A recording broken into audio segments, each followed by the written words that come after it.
Olha só, hoje a gente vai mergulhar no mistério. Um mistério daqueles bem explosivos. A pergunta é, como é que uma área totalmente aberta, um campo, pode de repente virar uma bomba gigantesca, catastrófica? A gente vai investigar a ciência por trás de um dos acidentes industriais mais curiosos que já aconteceram e, claro, as lições que ele deixou sobre aqueles riscos que estão bem ali, na nossa frente, mas que a gente não enxerga. Então, essa foi exatamente a pergunta que tirou o sono dos investigadores lá em 2005, depois do incidente de Buncefield. Pensa comigo, uma nuvem de vapor inflamável se espalhou. O normal seria ela pegar fogo, certo? Mas não, em vez disso, ela detonou, explodiu com uma força assim absurda, num lugar que todo mundo achava que era de baixo risco. Como? Como que isso pode ter acontecido? Para entender isso, a gente precisa ir para o epicentro do mistério, o depósito de Buncefield. Porque o que rolou lá em 2005 não foi um acidente qualquer. Foi um evento que virou de cabeça para baixo tudo o que os maiores especialistas da área achavam que sabiam sobre explosão de nuvem de vapor. É que a explosão em Buncefield foi violenta demais. Tão violenta que os modelos de segurança da época simplesmente não batiam. Sabe, para uma explosão ficar tão forte, ela precisa de muitos obstáculos no caminho. Coisas como tubos, equipamentos, que vão acelerando a chama. Só que Buncefield não tinha quase nada disso. Era um local de baixa congestão.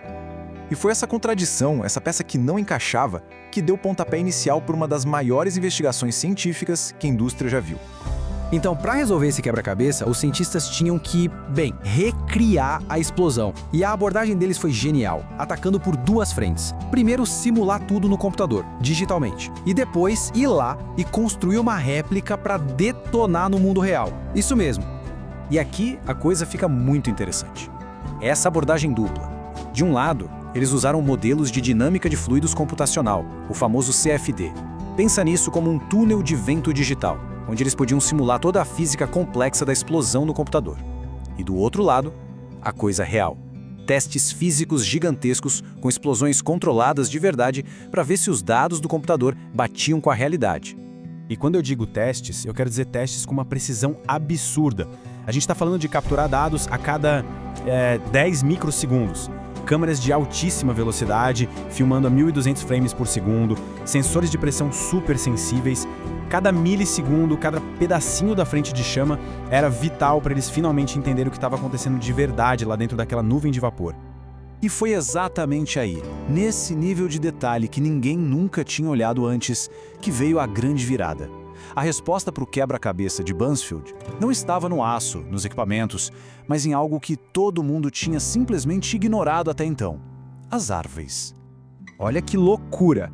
Nos testes de controle, usando tubos lisos para simular um ambiente industrial normal, as explosões aconteciam, eram fortes, mas dentro do esperado. Agora, quando os pesquisadores tiraram os tubos e colocaram no lugar árvores e arbustos para imitar exatamente como era a divisa do terreno de Buncefield, meu amigo, os resultados foram assustadores. A explosão ficou muitas vezes mais violenta.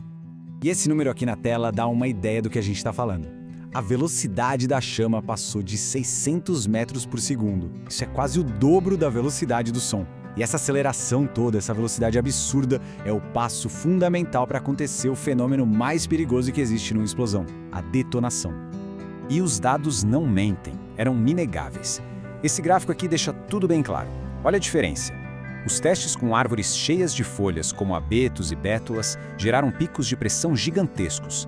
Mas quando eles fizeram um teste só com os troncos, sem galhos de folhas, a pressão foi bem menor. Ou seja, era a complexidade da vegetação, a folhagem toda, que era o tal do ingrediente secreto. E aí veio a conclusão oficial da investigação. A vegetação, que antes era só paisagem, na verdade funcionou como uma rede super densa e complexa de pequenos obstáculos. E foi essa rede que gerou uma turbulência absurda, que por sua vez alimentou e acelerou a chama, transformando o que seria uma queima rápida numa detonação supersônica. Fim do mistério, o quebra-cabeça estava resolvido. Ok, quebra-cabeça resolvido. Mas e agora? As implicações disso para a segurança industrial foram gigantescas. E aqui a gente entra numa parte super importante, especialmente para os engenheiros de segurança. Porque essas descobertas não foram só interessantes, elas foram revolucionárias. Mudaram completamente o jeito de se avaliar um risco. Esse aqui é o mecanismo-chave que todo engenheiro agora precisa ter na cabeça. a transição de deflagração para detonação, ou DDT. Para simplificar, é isso que diferencia um fogaréu, um grande incêndio, de uma explosão destruidora. Antes de Buncefield, todo mundo achava que a DDT era algo muito raro de acontecer em áreas abertas. Mas a pesquisa provou que a vegetação pode ser um gatilho poderosíssimo para isso. Isso muda totalmente a forma como os engenheiros olham para as barreiras de segurança.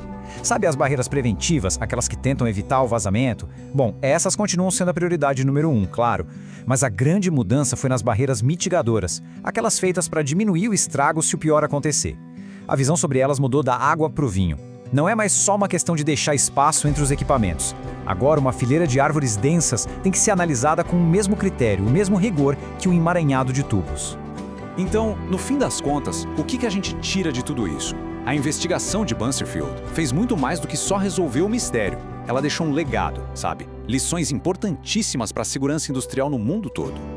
Basicamente, são 3 lições fundamentais que mudaram o jogo. Primeira, um lugar com pouca tubulação, a tal da baixa congestão, não quer dizer que o risco de explosão é baixo. Esquece isso. Segunda lição, a natureza não é só um cenário passivo. Ela pode sim interagir com o acidente e piorar muito as coisas. E terceiro, aquele pior cenário possível, a detonação, bom, agora a gente sabe que ele é uma ameaça bem mais real do que se pensava antes.